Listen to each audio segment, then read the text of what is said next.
मैं पूर्णिमा Mehra सुराहीलाल news channel के दोपहर के स्पेशल बुलेटिन में आपका स्वागत करती हूँ।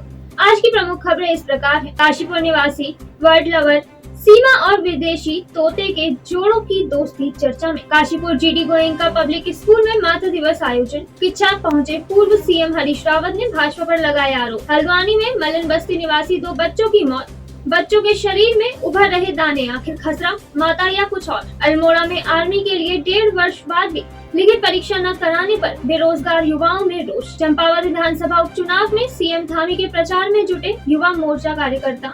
गांव-गांव प्रचार कर रही है युवाओं की टोलियां। अब खबरें विस्तार से। लक्सर में नाबालिग के साथ 2 युवकों के दुष्कर्म का मामला प्रकाश में आया है। दोनों युवकों ने नाबालिग को कोल्ड ड्रिंक में नशीली दवा पिलाकर उसके साथ दुष्कर्म किया। फिलहाल पुलिस ने पीड़िता की मां की तहरीर पर उसकी सहेली व 2 युवकों के खिलाफ दुष्कर्म की धाराओं में मुकदमा दर्ज कर लिया है। संवाददाता मनोज कुमार की रिपोर्ट। कहाँ हैं सब लोग? शाम की चाय तो एक साथ होनी चाहिए। सब लोग एक साथ बैठना ही नहीं चाहते। पापा, try this. लो, सब लपक लिए।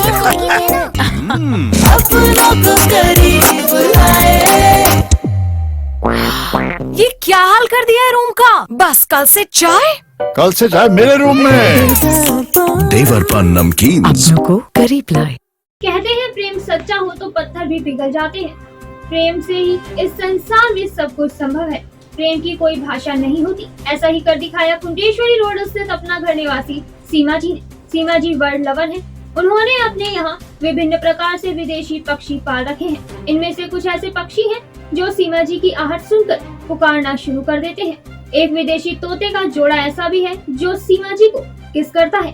उनके बुलाने पर उनके पास आता है और नहाता भी है। काशीपुर निवासी बर्ड लवर सीमा और विदेशी तोते के जोड़े की दोस्ती चर्चा में है। सीमा जी का कहना है कि पक्षी प्यार की भाषा भली भांति समझते हैं। हमारा कर्तव्य है कि हम इनका ध्यान रखें और प्रकृति को बचाने में आगे आए। पानी ले लिया हमने आपसे। चलो अच्छा टिश करो पहले किसी की। आप भी टिश करो मम्मी की।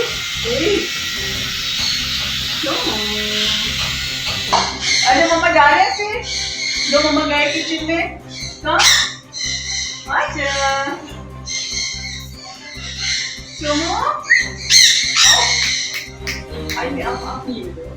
आ जाओ। आइए चलो आओ। आओ ना मम्मा बस। सुनो देखो बिप्पू आ गए। कम आ जाओ बेटा। आ जाओ। मैंने जो ये बर्ड्स पाल रखे हैं वो एक्चुअली में इनसे मुझे बहुत प्यार है और I am a bird lover. और मैं यही चाहती हूँ कि लोग भी नेचर से जुड़े, इन सब चीज़ों को प्यार करें, इनको भी समझे कि ये भी हैं। अभी क्या हो रहा है, धीरे धीरे सब जंगल ख़त्म होते जा रहे हैं, सब चीज़ें ख़त्म होती जा रही हैं और ये चीज़ें भी गायब होती जा रही हैं धीरे धीरे। ये भी होने चाहिए, पेड़ पौधे भी होने चाहिए। इससे क्या है, थोड़ा सा हम लोगों का पॉल्यूशन भी अच्छा क्लियर रहेगा। और लोगों को देखिए आप एक दूसरे से हटते जा रहे हैं, हर चीज़ों से हटते जा रहे हैं और इन चीज़ों को तो बिल्कुल ही भूल चुके हैं कि ये कुछ है। बच्चों को देखिए टीवी के अलावा, मोबाइल्स के अलावा कुछ और नज़र ही नहीं आता है, जबकि ये चीज़ें भी बहुत ज़रूरी हैं लाइफ में। और इनसे जिसको इनसे प्यार है उनको सबसे प्यार है, क्योंकि इनको क्या चाहिए, ये तो सिर्फ प्यार के ही भूखे हैं। पतंजलि विश्वविद्यालय में 4 धाम यात्रा से संबंधित तेल ऊर्जा चक्रम कार्यक्रम का शुभारंभ किया गया। IIP के डायरेक्टर डॉक्टर अंजन रे ने स्वागत भाषण में रुको एक पहल एवं 4 धाम यात्रा के दौरान अपशिष्ट तेल से बनाए जाने वाले बायोडीजल के डेमो के बारे में जानकारी दी। अनूप नौटियाल द्वारा अपशिष्ट तेल की सप्लाई चेन और उनके प्रबंधन के बारे में बताया गया। श्री गणेश कंडवाल जी ने डिप्टी कमिश्नर FDA द्वारा अपशिष्ट तेल के स्वास्थ्य पर कुप्रभाव एवं खाद्य श्रृंखला में इसके पुनः उपयोग को रोकने के बारे में FDA के प्रयासों को साझा किया। डॉक्टर नीरज आत्रेय ने सामान्य तापमान पर बायोडीजल के प्रक्रम के बारे में जानकारी दी एवं IIP द्वारा इसका डेमो भी दिखाया गया। अंत में प्रोफेसर VC महावीर द्वारा सभी अतिथियों को धन्यवाद किया गया तथा पतंजलि में इस तकनीक के प्रयोग का आश्वासन दिया गया। कार्यक्रम का संचालन डॉक्टर ज्योति त्रिवेदी वरिष्ठ वैज्ञानिक IIP द्वारा किया गया। इस कार्यक्रम के दौरान हरिद्वार एवं रुड़की के एफबीओ, खाद्य सुरक्षा अधिकारी, CBRI के वैज्ञानिक गण, IIP टीम के सदस्य अमन, नेहा एवं राजेश तथा पतंजलि विश्वविद्यालय से doctor Vinay Sharma, doctor Katihar, doctor Nivedita आदि उपस्थित रहे।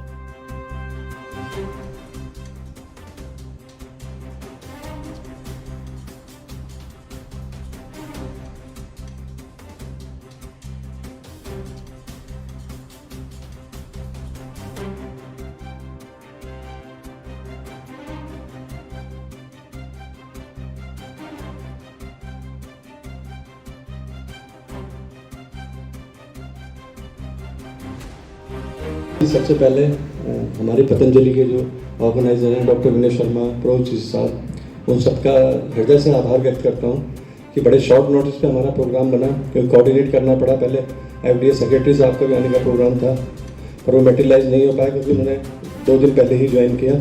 फिर गणेश गणवाल जी इसको फॉलो अप करते रहे और एक बार डेट डिसाइड होने के बाद 2 दिन में ही सारी व्यवस्था की गई। Kashipur GD Goenka public school में आज कक्षा नर्सरी से 8वीं तक के विद्यार्थियों के साथ उनकी माताओं ने अपनी प्रतिभा को प्रस्तुत कर यह साबित कर दिया कि माँ और बच्चे का रिश्ता अटूट है। कार्यक्रम का शुभारंभ विद्यालय की प्रधानाचार्य मधुमिता बनर्जी एवं एकेडमिक डायरेक्टर सुबोध कुमार ने माँ सरस्वती के समक्ष दीप प्रज्वलित कर किया। बच्चों ने स्वागत गीत एवं मातृ दिवस पर गीत का प्रस्तुतिकरण किया, जो विद्यालय की प्राचार्य द्वारा लिखा गया एवं संगीत के अध्यापक सुभाष द्वारा लयबद्ध किया गया। इस अवसर पर विद्यालय के सभी शिक्षक शिक्षिकाएं उपस्थित थे। कार्यक्रम का समापन विद्यालय की middle wing coordinator Anju Chawla ने स्वरचित कविता द्वारा एवं junior wings coordinator Bushra Siddiqui ने आभार जताया।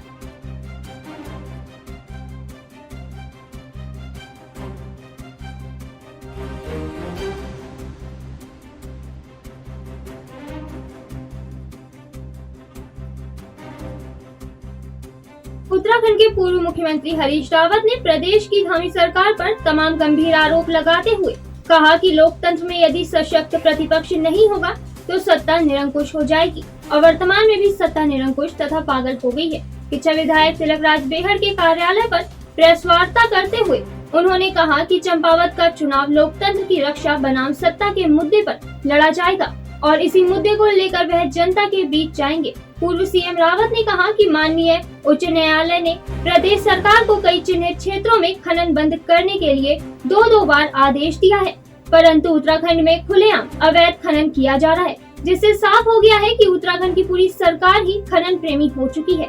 संवाददाता राजू सहगल की रिपोर्ट। देखना है उनको कि भाई ये चीज़ें जो है, क्योंकि civil code, common civil code अलग अलग राज्य बनाएंगे तो इससे एक उपाभोग की स्थिति रहेगी।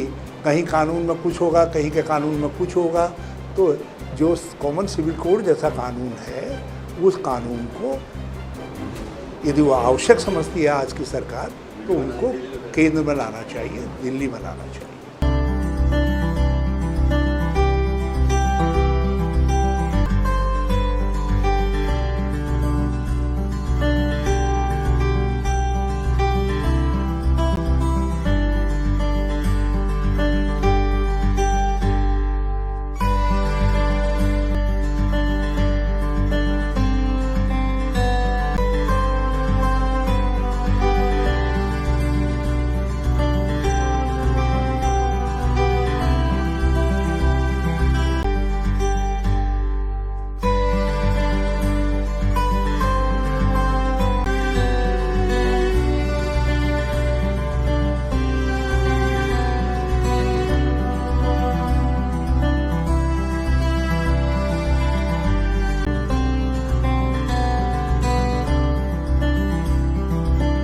हल्द्वानी के रेलवे स्टेशन से सटी गफूर ढोलक बस्ती में पिछले 1 हफ्ते से अज्ञात बीमारी ने पांव पसारना शुरू कर दिया है। बीमारी की वजह से यहां एक ही परिवार के 2 बच्चों की जान भी जा चुकी है। लोगों में इस अजीब बीमारी को लेकर भय व्याप्त है, तो वहीं स्वास्थ्य विभाग के आला अधिकारियों ने भी मौके पर मौजूद मामले की तह तक जाने की कोशिश की। हालांकि इस मामले को लेकर स्वास्थ्य अधिकारी अभी किसी नतीजे पर नहीं पहुंच सके। तो वहीं लोग अपने बच्चों को सरकारी या अन्य चिकित्सक के पास इलाज के लिए ले जाने के बजाय एक झोला छाप डॉक्टर के चक्कर काट रहे हैं और अधिकांश टोने टोटके और झाड़ फूक के फेर में फंसे हुए हैं। संवाददाता दीपक अधिकारी की रिपोर्ट। यहाँ बच्चों को बुखार और दाने हो रहे थे तो हम लोग ने पूरा निरीक्षण करा और लगभग एक हफ्ते से ये प्रकरण हमें पता चला है हमारे आशा और एनएम के माध्यम से, क्योंकि यहीं पर ही नजदीक में हमारा यूपीएससी भी स्थित है, यूपीएससी बनफूलपुरा, यूपीएससी हमारा राजपुरा, यूपीएससी शनि बाजार। तो हमारी टीम्स आउटरीच, हमारी एनएम्स हैं और आशाज हैं, आउटरीच कैंप्स के माध्यम से यहाँ आती हैं, बच्चों का टीकाकरण भी करती हैं। तो उनके द्वारा बताया कि मैम यहाँ पे बुखार आ रहा है, तो मैं और जो हमारे डीआईओ हैं डॉक्टर अजय और डॉक्टर अनुराधा जो सर्वेलेंस ऑफिसर हैं और अमित जो टीकाकरण को देखते हैं, हम सब लोग यहाँ आए। हमने एक घर का एक हफ्ते से हम लोग एक्चुअली एक्टिव केस सर्च कर रहे हैं, जहाँ लगभग हमने 250 घर को एक्टिव केस सर्च करा, भाई कितने बच्चे हैं 0 से 5 साल से या फिर 0 से 18 साल तक के बच्चे, और सभी को हमने देखा कि ऐसा नहीं है कि कोई खसरे का कोई डर है। हाँ, लेकिन बच्चों को थोड़ी सी घमौरियाँ हो रही हैं, स्केबीज भी हो रही है, लेकिन लोग अक्सर डर जाते हैं। बच्चे को दाने निकले सर, यहाँ हलीम डॉक्टर के पास। दाना आज रात ही से निकला हुआ है और 3 में बुखार आया। अधिकारी आए थे यहाँ पे? अभी आए थे। हाँ, देख के चले गए। उन्होंने कहा कि बच्चा ठीक सही हो जाएगा, इसके मतलब जाने वाले हैं दाने, सही हो जाएगा, ज्यादा परेशानी भी ना है। हमारे बच्चे को खसरा हो गया था, खसरा होने के बाद भी हमने सब पूजा पाठ भी करे थे, अब दवा भी करा रहे थे। उसके बाद डॉक्टरों के यहाँ भी दवा, जो डॉक्टर वहाँ भी ले गए। फिर वहाँ एक वो रहते हो, अरे क्या कहते हो, वहाँ वो देखते काटू गाँव में, उनके वहाँ झड़वाने के लिए भी गए थे बच्चे को। झड़वाने के बाद में फिर वहाँ से आए, फिर वो डॉक्टर हलीम डॉक्टर के वहाँ ले गए। वहाँ से फिर वहाँ मना कर दिया, फिर पहुँचे वहाँ वो कृष्णा पहुँच गए। कृष्णा पहुँचने के बाद फिर वहाँ मना हुआ, तो वहाँ ये काला ढूंढ 14 में पहुँच गया। मैं इनका टीके लगवाया, सब कुछ करा इनका। कल भी इनको मुझे पता चला था एक्सपायर हो गए, तो मैंने आगे को खबर दी थी सबको। कितने बच्चे होंगे ऐसे यहाँ पे? होंगे कम से 7-8 बच्चे तो हैं। किस प्रकार से अब आप आगे के लोग अधिकारी को बता रहे हैं, क्या दिक्कतें आ रही हैं आपको? दिक्कतें तो हमें बहुत आ रही हैं, धूप में घूम रहे हैं, भूखे प्यासे आ रहे हैं, इनके पास दिक्कतें तो काफी आ रही हैं सर। इन लोग से टीका लगाने के लिए कहते हैं, ये लोग नहीं सुनते, टीका लगाना नहीं चाहते। ये क्या वजह बताते हैं टीके लगाने? वजह बताते हैं कि हमारे घर का काम कौन करेगा, हमारे बच्चे रोएंगे। और मैं यहाँ एनजीओ में काम करती हूँ और यहाँ मेरी सेंटर में ये वीरांगना के सारे बच्चे सेंटर में पढ़ने आते हैं, जिनको हम स्कूलों में भेजते हैं। और इन बच्चों के में ऐसे थोड़े से दाने टाइप के हो रहे हैं, जिससे मतलब बीमारी है, बच्चे स्कूल आने में कहते हैं कि हमें ये दिक्कत हो रही है। तो स्वास्थ्य विभाग की टीमों को हमने बुलाया है यहाँ इनकी जांचें करने के लिए, और यहाँ आए हैं, उन लोगों की जांच चल रही है। आज काशीपुर में आम आदमी पार्टी के कार्यालय के बाहर भाजयुमो के पदाधिकारियों द्वारा दिल्ली सीएम केजरीवाल का पुतला फूंककर उनके चित्र पर काली पोतकर धरना प्रदर्शन किया गया। इस दौरान भाजयुमो पदाधिकारियों ने केजरीवाल पर तानाशाही दिखाने का आरोप लगाया। देखिए, आज भारतीय जनता युवा मोर्चा के कार्यकर्ताओं ने आम आदमी पार्टी के कार्यालय के बाहर हमने अरविंद केजरीवाल का पुतला फूंका है, क्योंकि जिस तरीके से अरविंद केजरीवाल ने बहुत ही गलत तरीके से पंजाब पुलिस का इस्तेमाल करते हुए हमारे भारतीय जनता युवा मोर्चा के राष्ट्रीय मंत्री और हमारे इस उत्तराखंड के प्रभारी मेरे बड़े भाई तेजेंद्र सिंह बग्गा जी को जिस तरीके से गिरफ्तार किया, उन पे घर पे जाके लोकल पुलिस को बिना सूचना दिए घर में घुसकर एक उनके पिता के साथ धक्का मुक्की करते हुए, उनको उठाकर मारपीट करते हुए, एक अपहरण कहूँगा मैं इसको, गिरफ्तारी नहीं है, एक अपहरण है। और जिस तरीके से गैर कानूनी तरीके से गिरफ्तार किया गया, क्या अरविंद केजरीवाल इंदिरा गांधी के रूप में चल रहे हैं? क्या अरविंद केजरीवाल पंजाब और दिल्ली को 1984 का दोबारा से वो रूप दिखाना चाहते हैं? क्या अरविंद केजरीवाल जिस पंजाब में जिन वादों को करके चुनाव से पहले कि बेअदबी का मैं बदला लूंगा और सबको जेल भेजूंगा, क्या उन बेअदबी वालों को भूल गई है पंजाब पुलिस? क्या पंजाब पुलिस सिर्फ भारतीय जनता पार्टी के कार्यकर्ताओं पर कार्रवाई करने के लिए रह गई है? इसकी हम कड़ी शब्दों में बहुत ही विरोध करते हैं, निंदा करते हैं। और केजरीवाल जी को ये कहना चाहता हूँ आपके माध्यम से, केजरीवाल जी सुधर जाइए। अगर आगे आपने किसी तरीके से अगर हमारे भारतीय जनता पार्टी के कार्यकर्ता के खिलाफ इस तरीके की बदतमीजी की, तो भारतीय जनता युवा मोर्चा का एक कार्यकर्ता पूरे देश में सड़क पर उतरेगा, और जिसकी जिम्मेदार स्वयं आम आदमी पार्टी होगी और आम आदमी पार्टी के राष्ट्रीय अध्यक्ष अरविंद केजरीवाल जी होंगे। पिथौरागढ़ में ट्रैकर्स को मिलम ट्रैकिंग रूट पर जाने के लिए इनर लाइन परमिशन लेना अब बेहद आसान होगा। इसके लिए पिथौरागढ़ जिला प्रशासन ने सिंगल विंडो सिस्टम बनाने की दिशा में काम शुरू कर दिया है।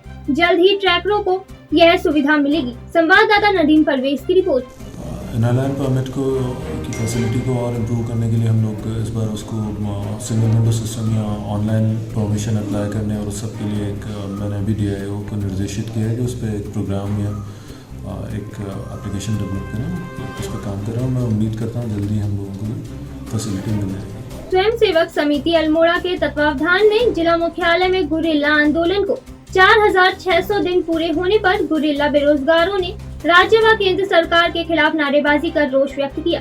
समिति के अध्यक्ष ब्रह्मानंद डालाकोटी ने कहा कि सीमा के प्रहरियों की न तो केंद्र सरकार और न राज्य सरकार सुन रही है। उनकी मांग है कि जो ओवर एज हो चुकी हैं, उन्हें पेंशन और जो अंडर एज है उनका भविष्य सुरक्षित करते हुए विभागों में नियुक्ति दी जाए। संवाददाता हेमंत सिंह मेहरा की रिपोर्ट। ये 16 वर्षों से लगभग चल रहा है और 4600 दिन से अल्मोड़ा जिलाधिकारी कार्यालय के प्रांगण में हमारा धरना चल रहा है। केंद्र सरकार द्वारा SSB गुरिल्लों का सन 2015 में सत्यापन कराया गया और सत्यापन के बाद वो कार्रवाई हुई। 31 मई को होने वाले चंपावत विधानसभा उपचुनाव के लिए युवा मोर्चा कार्यकर्ता CM धामी के चुनाव प्रचार में जुट गए हैं। युवाओं की टोलियां गांव-गांव जाकर CM धामी के लिए प्रचार कर रही हैं और CM धामी को चंपावत विधानसभा से ऐतिहासिक जीत दिलाने की अपील कर रही है। संवाददाता लक्ष्मण सिंह बिष्ट की रिपोर्ट। मैं इतनी खुशी हुई है कि मेरे बच्चे जो है प्रमोशन होकर के अफसर बन चुके हैं और पता क्या मुख्यमंत्री पुष्कर धामी जी चंपावत से चुनाव रहे हैं, तो मुझे अपने बच्चों पर उतनी खुशी नहीं हुई जितनी मुझे पुष्कर धामी जी के चंपावत से चुनाव लड़ने में हो रही है। पूरा चंपावत जिला खुशी से झूम रहा है कि हमारे माननीय मुख्यमंत्री जी उन्हें चंपावत जिला चुनाव लड़ने के लिए, और हम ये आश्वस्त हैं, हम क्या पूरी जनता आश्वस्त है, इतने भारी बहुमत से जीतेंगे पुष्कर धामी जी, आने वाले समय के लिए मिसाल पेश करेंगे। और जो कांग्रेस ने जो पूर्व जिला अध्यक्ष थी उनकी निर्मला घाटड़ी को कैंडिडेट बनाया, वो कितनी चुनौती पेश करेंगे CM धामी को? कांग्रेस के पास तो कैंडिडेट ही नहीं मिल पा रहा था, उन्हें मातृशक्ति को खाली बलि का बकरा बना दिया और उनकी जमात जब्त होगी। और माननीय पुष्कर धामी की इतनी लोकप्रियता है पूरे उत्तराखंड में, क्या पूरे देश में इतनी लोकप्रियता बढ़ चुकी है कि जो उनके काम करने की शैली है और जो निर्णय लेने की शैली है उससे सारे लोग प्रभावित हैं और एक भारी बहुमत से विजयी बना करके उनको पुनः देहरादून भेजेंगे। अल्मोड़ा में भारतीय सेना में सेवा देने को लालायित बेरोजगार युवाओं के सब्र का बांध टूट गया है। उन्होंने अपनी पीड़ा प्रशासन के माध्यम से राज्य सरकार तक ज्ञापन के माध्यम से पहुंचाई है।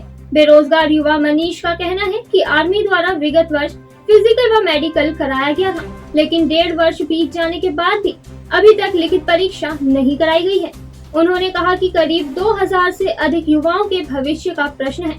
कई युवा उम्र सीमा को पार कर रहे हैं। ऐसे में उनके द्वारा रैली निकालकर सरकार के प्रति आक्रोश जताने का निर्णय लिया गया है। संवाददाता हेमंत सिंह मेहरा की रिपोर्ट। बैठे हैं, भर्ती की इंतजार कर रहे हैं, वो नहीं हो पा रहा है।